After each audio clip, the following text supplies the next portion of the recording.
So yan nga pala yung latag ng bakal namin guys, no. Yan. Bali sobrang masinsin yan. Tapos ito naman yung latag nung abang sa electrical. Yan, sa wiring. Yan. Yung mga ginamit dyan ay Neltix, no. Neltix na PVC. Ay, inulan ng buhos.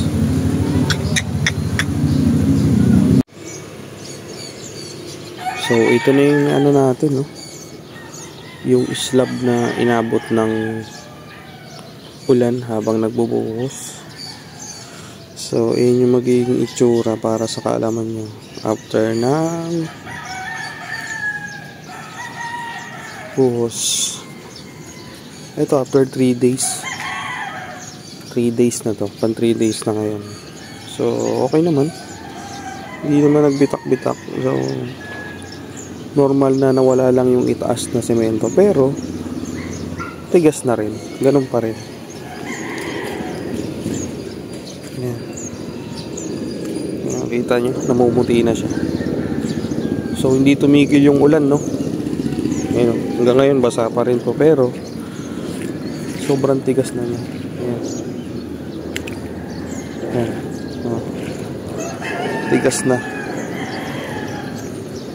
Yan, yan. Kinalawang na rin yung mga ano, yung bakal, oh. Pipinturahan natin yan. Applyan muna natin ng rust converter. So yan, kayo matakot na ano, hindi naman siya nagbibitak-bitak. Yan, wala namang bitak-bitak, basta matapang yung halo. Yung halo kasi nito ay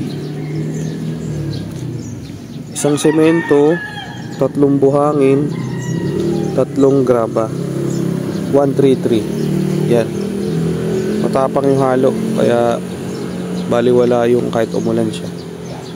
Ayan, ayan, namumuti na. So di pa natin alam kung yung ilalim nito ay pagkatanggal ba ng forma, kung anong itsura. So malalaman natin, update natin to. Yan. Okay naman so far.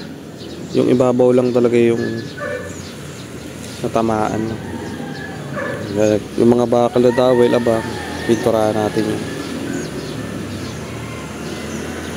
Yan. Bali doon na yung takbo ng tubig kasi pinataasan ko na rito para hindi umano sa hagdan.